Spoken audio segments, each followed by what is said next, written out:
Halo semua, kenalin, aku Alicia.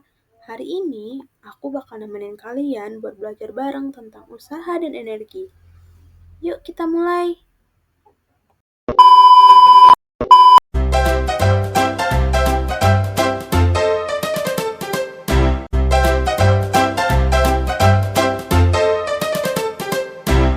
Usaha dalam fisika berkaitan dengan gaya dan perpindahan. Usaha didefinisikan sebagai hasil kali skalar atau dot product antara gaya dan perpindahan.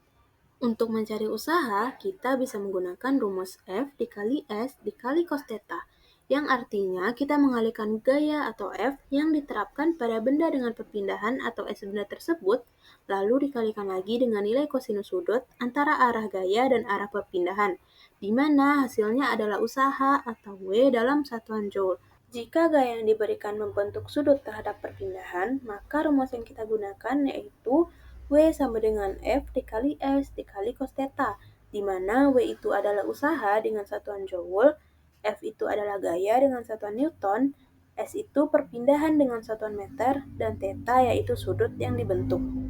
Nah, supaya makin paham, aku bakal jelasin contoh soalnya ke kalian. Budi menarik sebuah balok seberat 10 kg sejauh 2 meter. Jika gaya yang dilakukan Budi adalah 50 Newton dan membentuk sudut 60 derajat terhadap arah perpindahannya, maka berapakah usaha yang dilakukan oleh Budi terhadap balok? Nah, pada soal di atas kita mengetahui bahwa gaya yang dilakukan Budi yaitu sebesar 50 Newton.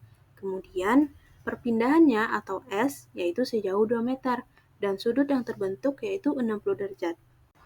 Kita bisa menyelesaikan soal di atas dengan menggunakan rumus W sama dengan F dikali S dikali cos theta. Maka didapatkan yaitu 50 dikali 2 dikali cos 60 derajat, yaitu hasil akhirnya adalah 50 joule.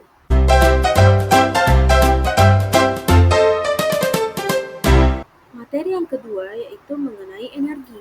Energi adalah suatu kemampuan untuk melakukan usaha atau kerja. Nah, energi itu terbagi menjadi 3. Yang pertama yaitu energi kinetik.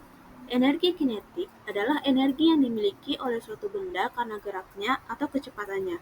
Contohnya adalah anak panah yang lepas dari busurnya memiliki energi kinetik, sehingga anak panahnya dapat melakukan usaha, yaitu menancap pada target. Kalian bisa perhatikan sebuah benda yang bermassa M yang diam pada permukaan benda yang licin tanpa adanya gesekan.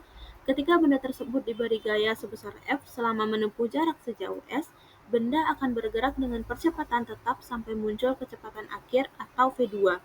Nah, usaha yang dilakukan oleh benda seluruhnya berubah menjadi energi kinetik. Jadi, W bisa kita samakan dengan energi kinetik atau EK. Aku bakal jelasin persamaan-persamaan yang kita gunakan pada energi kinetik. Yang pertama itu persamaan percepatan GLBB, di mana kita menggunakan persamaan V sama dengan V0 ditambah AT. Jika kecepatan awal atau V0 adalah 0, maka persamaan tersebut menjadi V sama dengan 0 ditambah AT, yang disederhanakan menjadi V sama dengan AT. Nah, yang kedua itu kita menggunakan persamaan perpindahan GLBB, di mana delta X sama dengan V0 kali T ditambah 1/2 AT kuadrat. Jika kecepatan awal atau V0 adalah 0, maka persamaan tersebut menjadi delta X sama dengan 0 ditambah 1/2 AT kuadrat. Persamaan ini dapat ditulis ulang sebagai delta X ditambah 1/2 dikali AT dikali T. Karena V sama dengan AT, maka persamaan perpindahan menjadi delta X sama dengan 1/2 VT. Dan yang terakhir, yaitu persamaan energi kinetik. Energi kinetik atau EK didefinisikan sebagai hasil gaya F dan perpindahan atau delta X. Yang dikalikan yaitu menjadi EK sama dengan F delta X. Berdasarkan hukum kedua Newton, gaya atau F adalah hasil kali massa atau M dan percepatan atau A yaitu F sama dengan MA. Dengan mensubstitusikan F sama dengan MA dan delta X sama dengan 1/2 VT ke dalam persamaan energi kinetik, diperoleh EK sama dengan MA dikali 1/2 dikali V kali T. Persamaan ini dapat diatur ulang menjadi EK sama dengan 1/2 MV dikali AT. Karena V sama dengan AT, maka persamaan tersebut menjadi EK sama dengan 1/2 MV kali V. Hasil akhirnya adalah EK sama dengan 1/2 MV kuadrat. Jadi, rumus energi kinetik itu yaitu EK sama dengan 1/2 M dikali V kuadrat, di mana delta X yaitu perpindahan jarak, V0 yaitu kecepatan awal, V kecepatan akhir, T waktu tempuh, EK energi kinetik, F adalah gaya, dan M adalah massa. Kita masuk ke contoh soal yaitu sebuah gaya sebesar 6 Newton bekerja pada sebuah balok yang bermassa 2 kg secara horizontal sejauh 4 meter. Hitunglah energi kinetik yang ada pada balok. Nah, pada soal tersebut kita mengetahui bahwa gaya pada benda tersebut adalah 6 Newton, massanya 2 kg, dan waktu yang ditempuh adalah 4 second. Yang ditanya itu berapa energi kinetik yang ada pada balok tersebut. Nah, berdasarkan hukum 2 Newton, kita dapat mencari percepatan benda dengan A sama dengan F per M, yaitu sama dengan 6/2 sama dengan 3 meter per second kuadrat. Setelah mencari nilai A, kita dapat mencari nilai V, di mana V sama dengan A dikali T, yaitu 3 dikali 4 sama dengan 12 meter per second. Nah, energi kinetiknya dapat kita cari dengan 1/2 mv kuadrat sama dengan 1/2 dikali 2 dikali 12 dan dikali 2, di mana hasilnya yaitu 144 joule. Jadi, besar energi kinetik yang dimiliki balok adalah 144 joule. Jenis energi yang kedua yaitu energi potensial. Energi potensial adalah energi yang berkaitan dengan kedudukan suatu benda terhadap titik acuan. Dengan demikian, titik acuan akan menjadi tolak ukur penentuan ketinggian pada suatu benda. Misalkan, sebuah sarang lebah bermassa M berada di atas pohon seperti gambar di samping. Energi potensial yang dinyatakan dengan persamaan EP sama dengan M dikali G dikali H, di mana EP yaitu energi potensial, M yaitu massa benda, G adalah percepatan gravitasi, yang mana kita menggunakan 10 meter per second kuadrat, dan H yaitu ketinggian benda. Nah, persamaan energi potensial di atas dapat dikatakan lebih tepatnya persamaan energi potensial gravitasi. Di samping persamaan energi potensial gravitasi, terdapat juga energi potensial yang bekerja pada Pegas yang mempunyai persamaan EP sama dengan F delta X sama dengan 1/2 dikali K delta X dikali delta X sama dengan 1/2 K delta X kuadrat, di mana EP yaitu energi potensial, K yaitu konstanta Pegas, X pertambahan panjang, dan F adalah gaya yang bekerja pada Pegas. Kita masuk ke contoh soal, yaitu sebuah batu dengan massa 6 kg mula-mula diam di permukaan bumi, kemudian dilempar vertikal ke atas pada ketinggian 1 meter dengan kelajuan 10 meter per second. Berapa usaha yang dilakukan batu untuk mencapai titik tertinggi? Nah, pada soal di atas, kita mengetahui bahwa massanya yaitu 56 kg, H1 sama dengan 1 meter, V0 sama dengan 10 meter per second. Sedangkan yang ditanya yaitu usaha pada H2. Nah, jawabannya kita menggunakan rumus yaitu PT sama dengan 0, PT sama dengan V0 dikurang G kali T. 0 sama dengan 10 dikurang 10 kali T, dan T adalah 1 second. Nah, kemudian kita mencari ketinggian maksimum, yaitu H sama dengan V0 kali T dikurang 1/2 GT kuadrat. Nah, H sama dengan 10 dikali 1 dikurang 1/2 kali 10 dikali 1 kuadrat. H sama dengan 10 dikurang 5M, H sama dengan 5M. Nah, usaha pada titik tertinggi yaitu W sama dengan delta EP sama dengan MG dalam kurung H2 dikurang H1. W sama dengan 66 dikali 10 dikali 5 dikurang 1 meter. Nah, kita dapatkan 60 dikali 4, yaitu 240 joule. Jenis energi yang terakhir yaitu energi mekanik.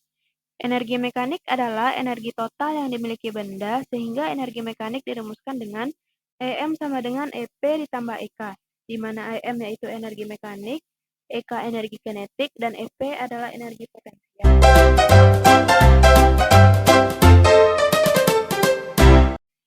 Oke, sekarang kita akan bahas tentang daya. Nah, apa sih daya itu? Daya didefinisikan sebagai laju usaha yang dilakukan atau bersatuan waktu. Daya diberi lambang P dengan rumus P sama dengan usaha per waktu atau P sama dengan W per T. Besar usaha adalah gaya dikali perpindahan, sehingga P sama dengan F delta X per T sama dengan F dikali delta X per T. Nah, P sama dengan F dikali P. dengan P sama dengan daya atau watt, W usaha, T waktu, F gaya, delta X perpindahan, dan V adalah kecepatan. Satuan SI untuk daya adalah watt atau W.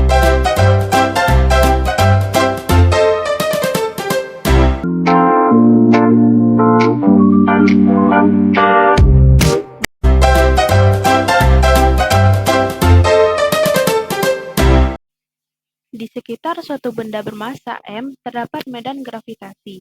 Benda yang berada di dekat bumi akan mengalami gaya gravitasi konstan, yaitu W sama dengan M dikali G. Usaha yang dilakukan oleh gaya berat W ketika berpindah posisi 1 ketinggian H1 ke posisi 2 dengan ketinggian H2 adalah W sama dengan M dikali G dikali H2 dikurang H1, di mana W yaitu usaha, M massa benda, G percepatan gravitasi, H2 ketinggian akhir, dan H1 adalah ketinggian awal.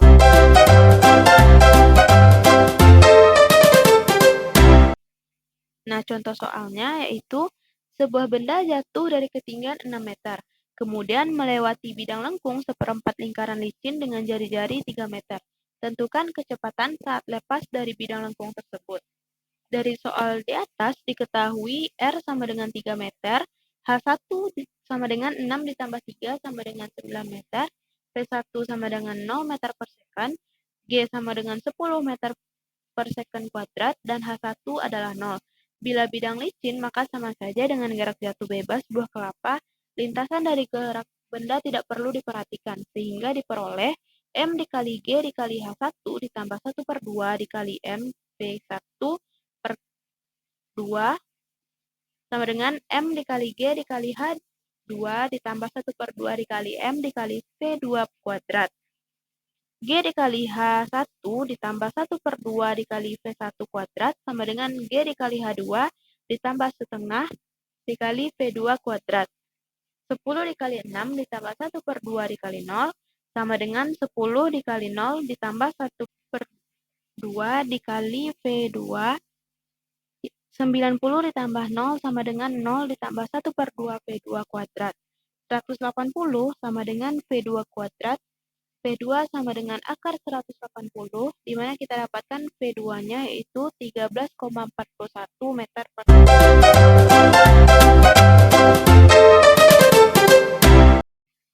Aplikasi hukum kekekalan energi mekanik dapat kita lihat pada kehidupan sehari-hari. Yang pertama yaitu buah jatuh bebas dari pohonnya. Pada peristiwa ini, saat buah jatuh, energi potensialnya makin berkurang, sedangkan energi kinetiknya bertambah, tetapi energi mekaniknya pada posisi apa saja adalah konstan. Yang kedua yaitu lompat galah. Saat pelompat berlari, energi kimia dirubah menjadi energi kinetik. Saat pelompat menancapkan galahnya, energi kinetik disimpan sementara dan menjadi energi potensial. Ketika galah melurus, sebagian energi potensial dirubah menjadi energi kinetik. Saat pelompat melepaskan pegangannya, ia akan menempuh lintasan parabola yang melengkung naik, menyebabkan energi kinetiknya berkurang menjadi energi potensial gravitasi. Sampai pada titik tertinggi, ia akan menempuh lintasan melengkung turun, sehingga energi potensial gravitasi berubah menjadi energi kinetik sesaat sebelum menyentuh tanah. Energi potensial telah dirubah seluruhnya menjadi energi mekanik.